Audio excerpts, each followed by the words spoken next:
Hello, and welcome to Nursing News You Can Use. I'm your host, Tina Baxter, and I want to say a great big thank you to all of you that are watching us on YouTube or Facebook. I want to thank you for joining us today on this March 27th, 2024. And as usual, we're going to bring you some content and some news, but I'd like to start off with our affirmation for today.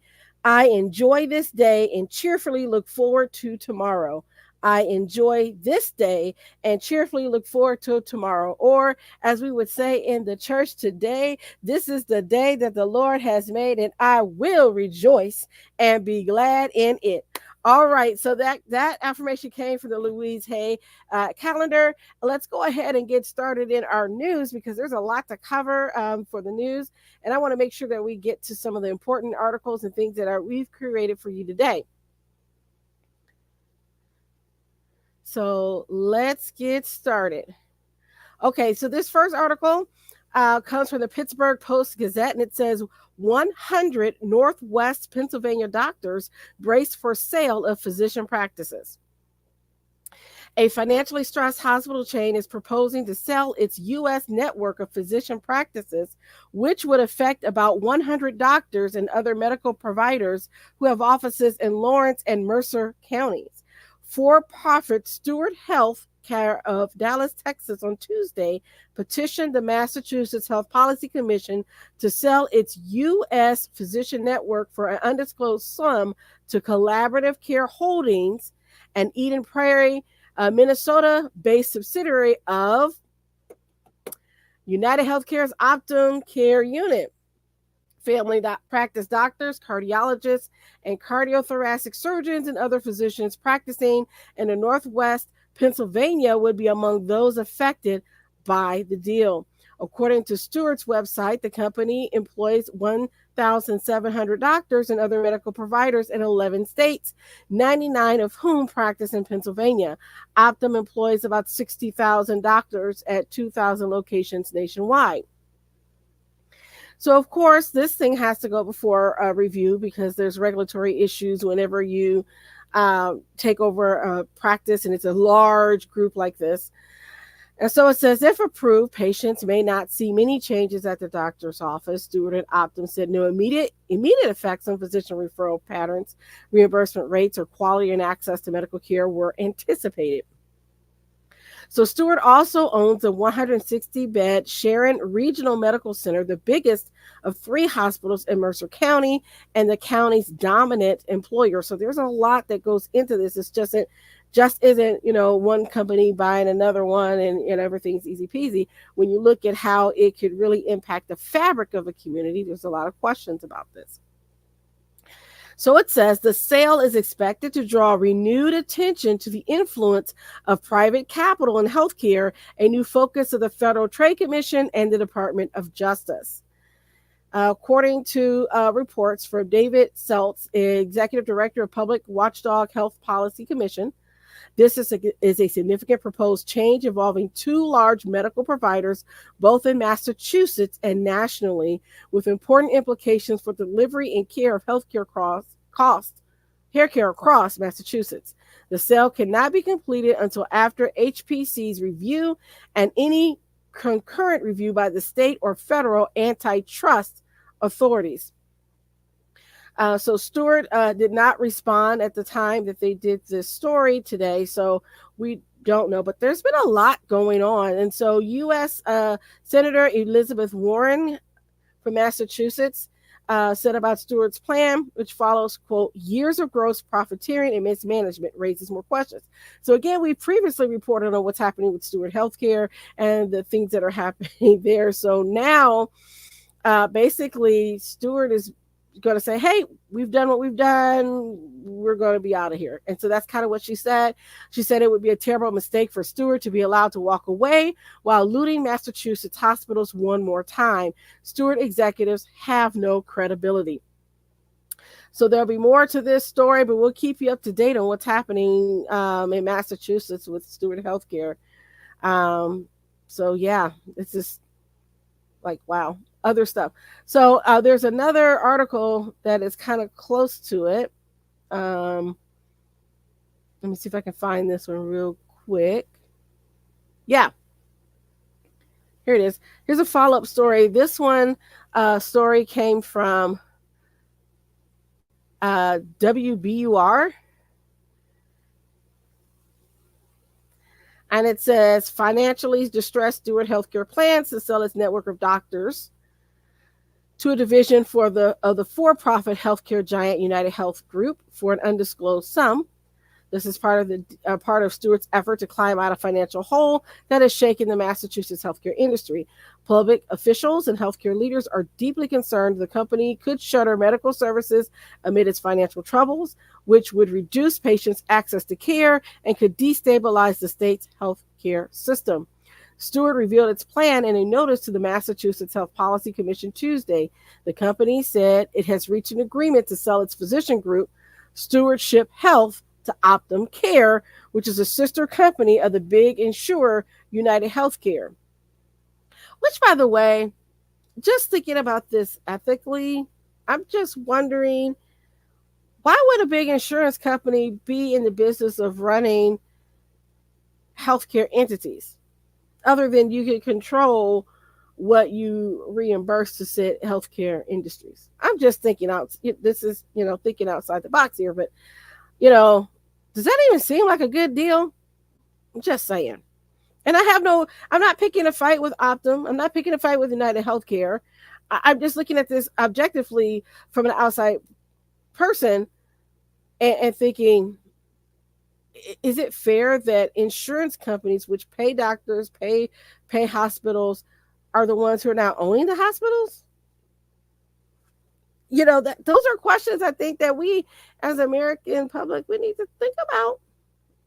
And again, I'm just not sure if that's the best business practice. But so if someone has a comment about that, let me know, because I just have questions about that. And it just dawned on me as I'm sitting here reading this, and this is what it came to.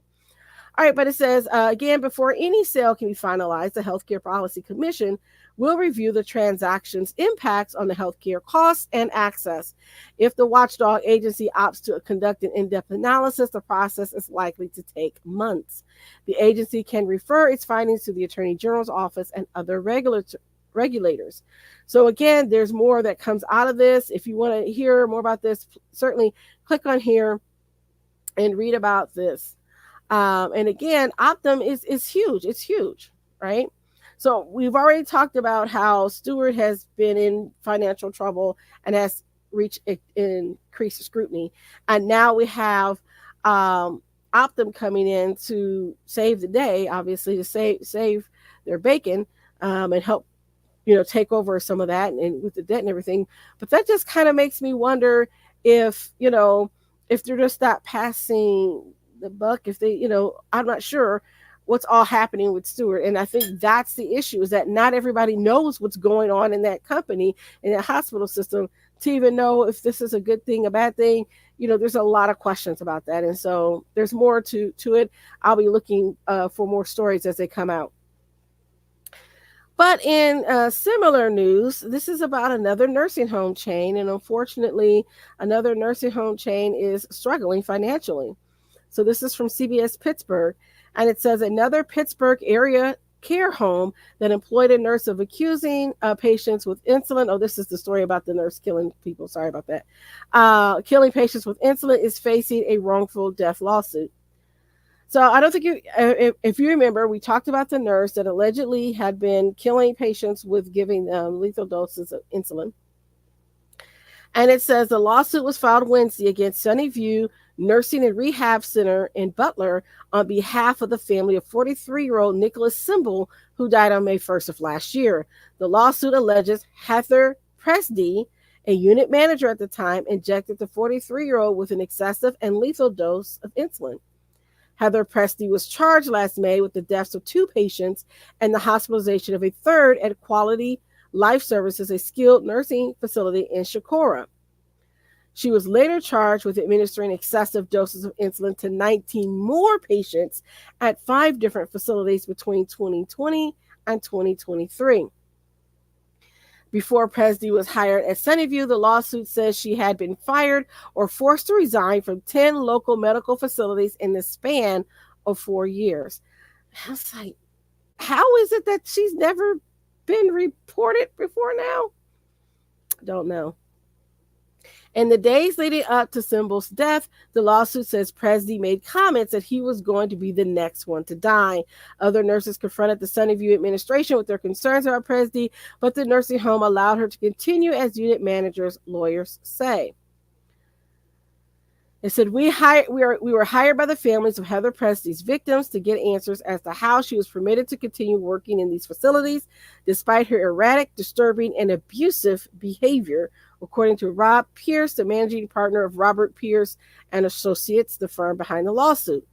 The more our office has investigated, the more questions we have as to why these facilities allowed these tragedies to occur. So the lawsuit against Sunnyview comes on the heels of two earlier this month, according to Bel Air Healthcare and Rehabilitation Center, on behalf of the families of 79-year-old Jack Rogers and 88-year-old Normal Hendrickson. So we will see what happens. There's also been filed a wrongful death lawsuit for the family of Marianne Bower in October. So we'll see what happens and keep you up to date on that story as well. It's a very tragic story. But as we're talking about litigation, and these are things, I bring these stories out because nurses need to know what's happening out here, okay? This is a case, this is from the Des Moines Register. This is a case of a nurse who didn't provide CPR, and now they have charges against her, the nurse. So it says failure to attempt CPR for two residents nets fine against Iowa nursing home. A pair of Iowa care facilities are facing sanctions for failing to provide medical assistance for the residents, two of whom died. Earlier this month, the Iowa Department of Inspections and Appeals proposed but held in suspension an $8,700 fine for the Aspire of Donaldson nursing home. In that case, the home had failed to provide CPR for two residents, both of whom died. In the first of those two cases, according to state reports, a man who was a resident of the home was found in his bed at 5:15 a.m. on January the 18th, ashen with no pulse or respiration. The aide who found him later told inspectors that the man was still warm. According to the inspectors, the aide had checked on the man after noticing his light was on, suggesting he was up or at least awake. After noticing the man wasn't breathing, the aide summoned a nurse and asked whether they should initiate CPR. The aide allegedly told inspectors that the nurse never answered and instead called the family to report the man was dead. So, okay, let me stop there, because then my question becomes, even though he was still warm, doesn't necessarily mean that he was alive. You would have to look at the reports and see what the nurse charted. Was he mottled? Was he warm because he was covered up in blankets? I mean, there's all these questions that there. Was it hot in the room and it kept them warm? We don't know, okay? So I don't want to jump to conclusions here. And so that's where the legal case has to go forward. But then we're also looking at CNA, and the CNA, here's where it becomes dangerous here for me. The CNAs who are not trained to assess. CNAs are trained to observe and report. And it's the nurse that makes the assessment. And so I think that sometimes we get that mixed up, and we need to understand what that means. But yes, CNAs do not, nursing assistants do not assess. And so I don't know what the assessment was conducted by this nurse. The article does not say. So that's where I want to stop. I just want to make sure that we really look at the facts of this, and more investigation will need to happen. So the nurse then reportedly told inspectors that he had not been exactly sure about the resident's code status, which would indicate whether attempts to resuscitate him should be made, according to state reports. He acknowledged, however, that it was later determined that the man was full code, indicating CPR should have been attempted. So here is my thing. If you don't know, It's better to act than to not act. I would have initiated CPR, had him call 911. We would have done the whole thing. If he was the no code, we didn't know at the time. So I wanted, I would definitely have started CPR. I'm saying that's as a nurse, I'm just saying you want to err on the side of caution in those cases. And in my humble opinion, I probably would have started CPR because you don't know. And so it should be that until you know they're full code, if that makes sense. I mean, that is what I would think. Let me know what you think. Again, I'm not offering a legal opinion here. These are just commentary. This is not a legal opinion on standard of care. I want to make that very clear. You can't use this as, you said on one day. Yeah. But I'm just saying that in general, that would probably be my reaction to it. But other nurses out there, let me know what you think because it's important to know. Okay, so going on, it says earlier this month, the Iowa Department of Inspections and Appeals proposed, but held in suspension, another $8,700 fine for Aspire Donaldson. In that case, let's see. So let me go on. Sorry. Okay, so 11 days after that incident, a woman who is a resident of the home was found unresponsive in bed around 10 p.m. The woman's guardian and family were notified, and a funeral home was summoned to pick up the body. Although the resident was full code, no one on staff had attempted CPR, according to state reports. So again, it seems to be a failure to act. According to inspectors, the nurse who examined the resident that night later stated she didn't know the resident's code status, but that the woman's hands and feet were purple. An aide who was present said the woman was still warm when found. And again, just because you're asking an aide to make a determination and an assessment, and this is where this is a slippery slope. You cannot ask an aide to make an assessment because they observe and report. So all she can say is she felt warm, but you don't know what that means. You're interpreting that as something could have been done when it possibly could not have been. Okay. So a third employee who worked that night told inspectors she didn't know how to determine a resident's code status and hadn't been trained in such matters. So we don't, again, this is the third employee. We don't know who this person is. It could have been the housekeeper. It could have been the maintenance worker. It could have been the dietary aide, right? So we don't know who they talked to. So reading this, you have to take it with a grain of salt. Okay, so separately, the state inspections department fined the Silvercrest Garner Farms Assisted Living Program $3,500 for failing to promptly contact emergency medical services for a resident who was in respiratory distress. Early on the morning of March 2nd, the staff found a resident on the floor with her oxygen saturation levels somewhere in the range of 90 to 100%, according to state records. So, okay. So below 92 is considered dangerous in some cases, yes. So the staff reported they telephoned the on-call nurse and left a message, but never received a call back. Later that day, the resident was again found on the floor, this time with her oxygen level saturation in the 80s, suggesting urgent intervention was needed. Again, the staff reportedly called the on-call nurse and left a message, but without receiving a call back. So there should have been emergency protocols in place for this. Okay. The following evening, the resident's daughter found the resident lying on the floor with an oxygen saturation level in the 80s. The daughter asked that her mother be sent to the hospital. 911 was called. According to state inspectors, the director of nursing later concluded that staff had failed to ensure that the correct on-call schedule for nurses was available to workers. The on-call nurse the staff had been trying to reach wasn't employed by the facility at the time of the incident. Okay. Wow. Okay, that's a big wow. My question is, why wasn't the director of nursing called if they could not get a hold of this nurse? Okay. The inspector's report does not indicate whether the resident survived, but notes after that she was taken to the hospital, she was admitted for treatment of COVID-19.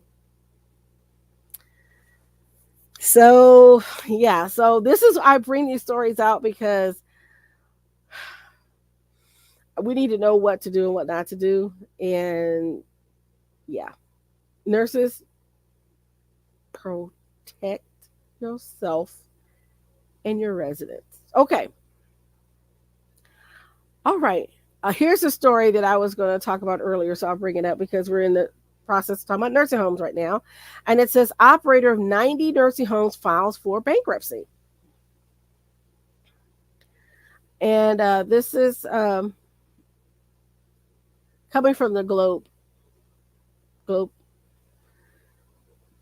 Okay. So, one of the nation's largest nursing home operators has filed for bankruptcy protection after defaulting on government backed loans and dealing with the impact of a crippling ransomware cyber attack. Peoria based Peterson Healthcare, which operates 90 facilities in Missouri, Iowa, and Illinois, filed for Chapter 11 protection in a Delaware bankruptcy court last week. Peterson reported $295 million in debt, including $45 million it owes under the healthcare facility loans insured by the U.S. Department of Housing and Urban Development, according to the Reuters report. Loan defaults caused 19 Peterson facilities to enter receivership, the report said. The company has secured a $45 million bankruptcy loan to pay operating expenses during its Chapter 11 case after disclosing a list of creditors with 40 large unsecured claims. Peterson attempted to restructure its debt last year, but the effort was disrupted by an October 2023 ransomware attack on Change Healthcare, which was a major payer for Peterson. So again, this is more fallout from the whole debacle with Change Healthcare. According to court filings, Peterson lost a significant amount of its business records during the cyber attack, which caused incredible difficulty and delay in its attempts to build customers.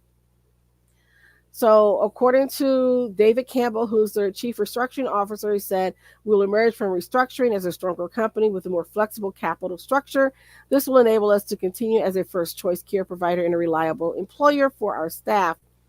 Prior to its loan defaults and the October cyber attack, Peterson was facing financial stress due to its position as a large operator of rural nursing homes, which are still struggling to recover from the pandemic, according to a report in Skilled Nursing News.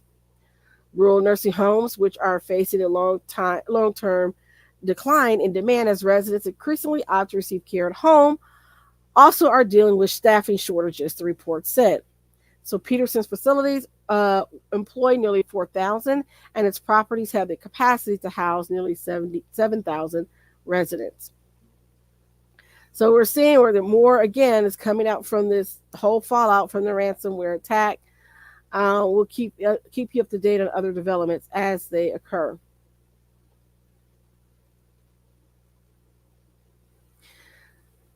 Okay, here's another story. This is coming out from News 8 in Des Moines, Iowa. Northwest Iowa nurse criminally charged in the death of a facility resident. Becky Sue Manning, 69, of Lakeview, is charged with felony wanton neglect of a healthcare facility resident. According to prosecutors, Manning, a licensed practical nurse, refused repeated requests to provide physician-ordered care for a resident of the Fonda Specialty Care Nursing Home while working there in 2023 as an employee of the Grape Tree Medical Staffing Temp Agency. So here's the issue, and this has been reported, and it was also included in our newsletter today. Of the same name, Nursing News. You can use if you want to get our newsletter. Head on over to our the NurseSharkAcademy.biz or to our LinkedIn page, and you'll see this article. But I wanted to go on and share some insights. So this was a nurse that worked for a staffing agency and was placed in this facility. So she was not technically an employee of the facility. So I wanted to make that clear because I think there's questions that are involved in how training, etc. So although Manning has not yet entered a plea in the case, she was arrested Thursday and released from jail on Friday on a $10,000 bond. According to state inspection records, Marvin Pete Jacobs, 87, died on February 19, 2023, while sitting in his room at Fonda Specialty Care. Jacobs had undergone a tracheostomy, and because his airway tended to be clogged, the staff kept a suction machine by his bedside. So this was regularly known. He had a suction machine. He would frequently get clogged. It was known. So on that afternoon, an aide later told inspectors Jacobs was sitting in his recliner when another worker said Jacobs appeared to be in trouble and instructed her to get the nurse right away. Jacobs was pointing at his neck, gasping for air, and mouthing that he could not breathe, the aide told inspectors. The aide said she left the room to get the only nurse on duty. So this is why I'm like, wait a minute. Why is there only one nurse on duty in this entire facility? Okay, let's get on.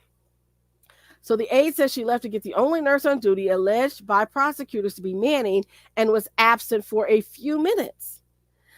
The worker who remained in the room later told inspectors Jacobs grew really pale and was gasping, so she too left the room and approached Manning and said, "Would you please suction him? He needs to be suctioned." When Manning entered the room, Jacobs was pale but soon turned purple and then blue, the aide later reported. Manning allegedly took his vital signs and told the aide he was having a heart attack. Again, this is the nurse making her assessment. Whether her assessment was incorrect or not, that's beyond my point here. What I'm saying is that aides cannot assess. They can report. They can observe and report. And so they observed what they saw, went to the nurse and said, "We think he needs to be suctioned because this is what happens when he hasn't been." They would certainly know. And so the nurse says, "No, he's having a heart attack." The aide explained to Manning that Jacobs had been signaling that he couldn't breathe, at which Manning allegedly said, "Just a minute," and left the room. The suction machine sat idle on Jacobs' nearby dresser. According to inspectors, the nurse alleged by prosecutors to be Manning told inspectors the staff wanted me to suction him, and I told the staff no. I was told that I would not have to do anything with the tracheostomy.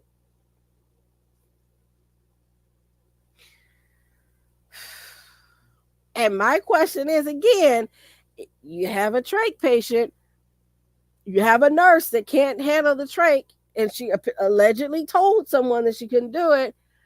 Why is she the only nurse in the building? But as I go on. So Manning alleged that she first left the room to get supplies so she could check Jacob's blood pressure, pulse, and oxygen levels, and that when she returned, he was clammy and had an irregular pulse. She told staff that I need to go back to nurse's station to find out if he was a full code or a DNR. She reportedly told inspectors that while she was checking on that, one of the aides approached her and said she was needed right away in the room. She went back in his room. He had no blood pressure, no pulse, no respiration. She pronounced him deceased. Manning reportedly acknowledged to inspectors that her fellow workers had each told her Jacobs needed his airway suction and that he had been pointing to his neck and mouthing that he couldn't breathe. According to the inspectors, she allegedly said that despite her colleagues' comments, it never occurred to her to suction Jacobs' airway. Okay. Pocahontas County prosecutors alleged that no fewer than 4 workers asked Manning to suction Jacobs' airway and that the staff had alerted Manning to the fact that Jacobs was asking to be suctioned and that, in their professional opinion, he needed to be suctioned right away. Again, I have to say, CNAs cannot assess. They can observe and report. And so we're setting a really dangerous precedent here. And I am not saying that the nurses actually were right or wrong in this, because clearly she should have suctioned this man. Okay, we can probably say that. But you cannot use the CNA and act as if the CNA can make an independent assessment of the situation, because that is out of their scope of practice.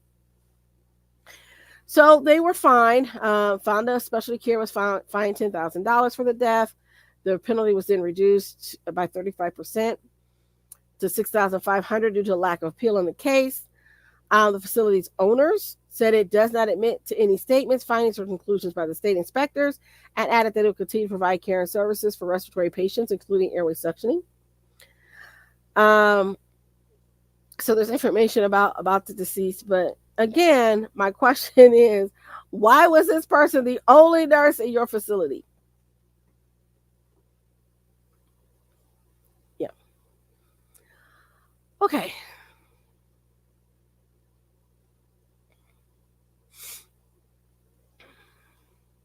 Here's our next. Let's take a break. We'll take a break for a moment. This is a good time to take a break, and let's go ahead and do that.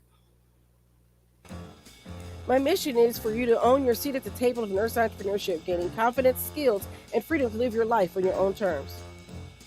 I specialize in working with nurses and other health professionals who want to reduce burnout, pessimism, and compassion fatigue. So you can become a successful entrepreneur to reclaim the love you have for your profession and to create a fulfilling and prosperous life. Join the Nurse Shark Academy at thenurseSharkAcademy.biz and come feel the sun, providing a clear path for business success.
I do apologize. I have been just talking and talking and talking and then forgot to unmute myself. So I apologize for that on our last two stories. I just happened to notice that the mic was still muted and I do apologize. I did not see that as I usually don't mute myself.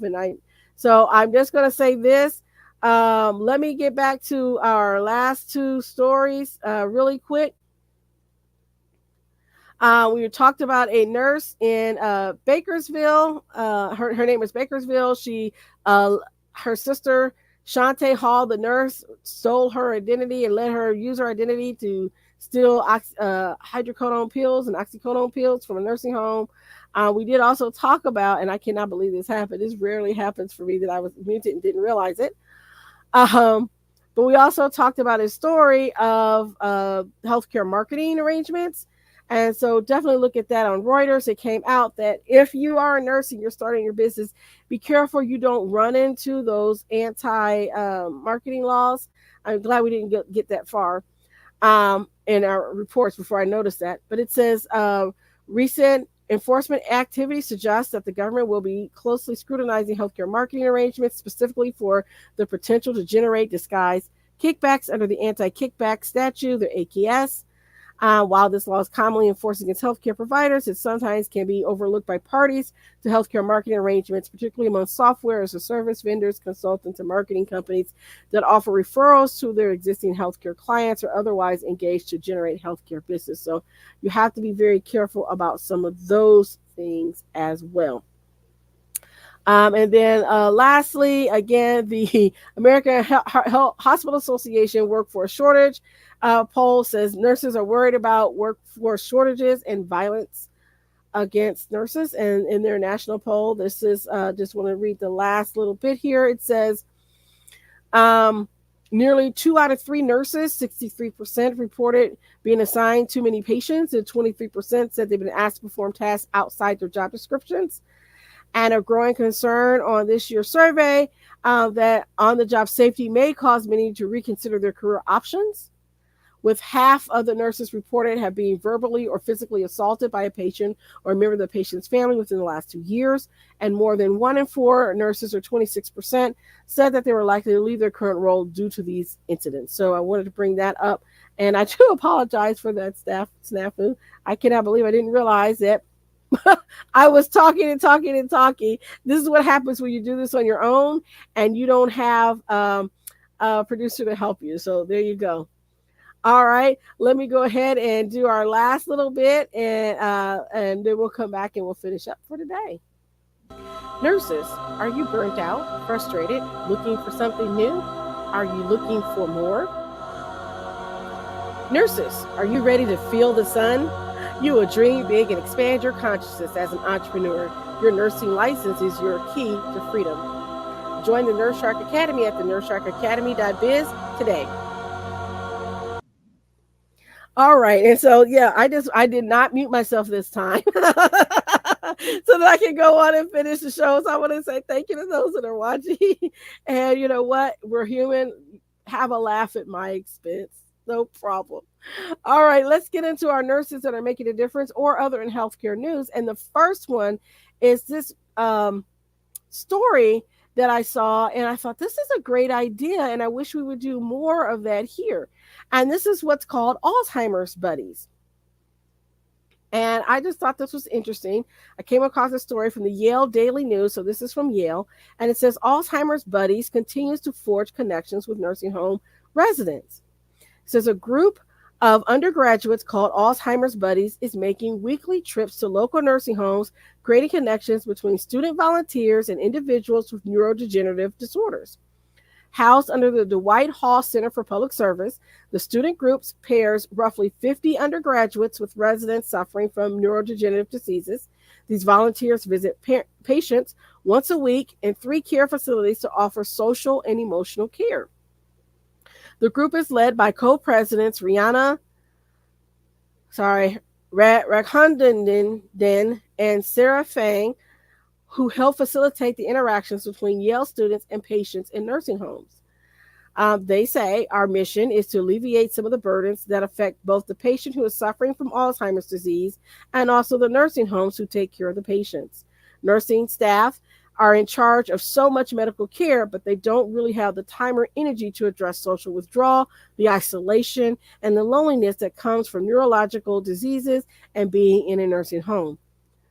They emphasize that the Alzheimer's disease affected patients' physical, social, and emotional health. While many care facilities try to tend to all three facets, the visits by Alzheimer's buddies address the social and emotional areas integral to overall patient well being. They also said they hope to bridge the gap between isolating nature of the neurological diseases and emotional care with volunteerism.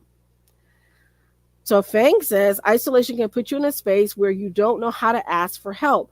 I feel like with cognitive deficits and physical impairments, it can become worse, especially with such a big population.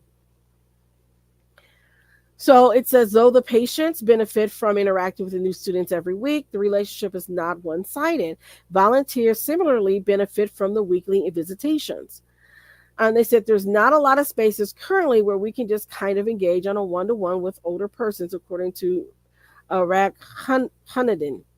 Volunteers can choose to repeat volunteering sessions with the same buddy, so it is interesting to keep building on those relationships. Volunteers don't just chat with patients about their days and what they have done during the previous visit. Instead, they try to stimulate patients' memories, delve further into resident stories, and learn more about their lives. The Looking Glass Project, one of Alzheimer Buddy's ongoing initiatives, seeks to document and memorialize the lived histories of patients with memory loss. Volunteers ask patients probing questions to learn more about their biographies. They also interview patients' family members to corroborate the information. Ultimately, Fang said they hope to commemorate the patients by developing narratives of their lives. So I just wanted to share that. I think that's wonderful for those students, and I wanted to highlight some wonderful, innovative things that we can do in our communities. And lastly, our nurse making a difference is World War II nurse Alice Darrow, who celebrates her 105th birthday, who is being honored as one of the last links to Pearl Harbor by Daily Nurse. So Alice Darrow, a former Navy nurse, was honored for her love of life and patriotic commitment to our country as one of the last living links to Pearl Harbor when she celebrated her 105th birthday in Danville, California, surrounded by family, friends, and community members. Darrow was born in 1919 in Paso Robles and enrolled in nursing school after finishing high school. She then served as a Navy nurse and worked at Peralta Hospital in Oakland when Pearl Harbor was attacked on December 7, 1941. She is considered among the last of the greatest generations in American history. Daily Nurse proudly names Alice Darrow Nurse of the Week in recognition of her love of life, patriotic commitment to our country, and status as one of the last living links to Pearl Harbor. One naval officer was blown off his boat as Japanese gunmen kept firing as Darrow, then Alice Beck, climbed aboard his rescue boat. When the boat came to pick him up, he was trying to pull himself up on the boat. They shot him. He got shot in the back, Darrow said. It wasn't until 4 months later, while he was being treated for appendicitis, doctors did an x-ray and discovered a bullet in his heart. Darrow was assigned to him as his nurse. He asked me, Miss Becky, if I survive this, would you take liberty with me? Which was a shock, so she said, sure, why not? They didn't think he was going to make it anyway, said Darrow. When Mr. Darrow died in 1991, the couple had been married for almost 50 years. Together they raised 4 children in Lake County, where both parents were active in military memorial services. Darrow credits her longevity to her secret to life. Always have something to look forward to. It gets your body and your mind ready for what's next. And of course, family, friends, and laughter. As for what's next for Darrow, she's looking forward to an around-the-world cruise later this year with her daughter. So congratulations to Alice Darrow, who is the Nurse of the Week for Daily Nurse and who is now our nurse making a difference. And we thank you for your service. All right. this will end our show for today. I want to thank you for tuning in with all my foibles and learning that I did had myself muted for a very long time. So I do appreciate that. If you're around in the Anderson area and you want to get together with small businesses this Friday at 8 o'clock, we are meeting at the Anderson Grill. We're supporting small businesses. This is an alignable event. So everyone is encouraged to come and just join us. We're going to be sitting together and getting to know one another and to promote small business and to see how we can network. So I'm looking forward to that event. That will be our last event for the month of March, and then April comes, and I'm very excited for what's happening for us next week. I'll see you next week. You have a great rest of your day, and thanks for tuning in.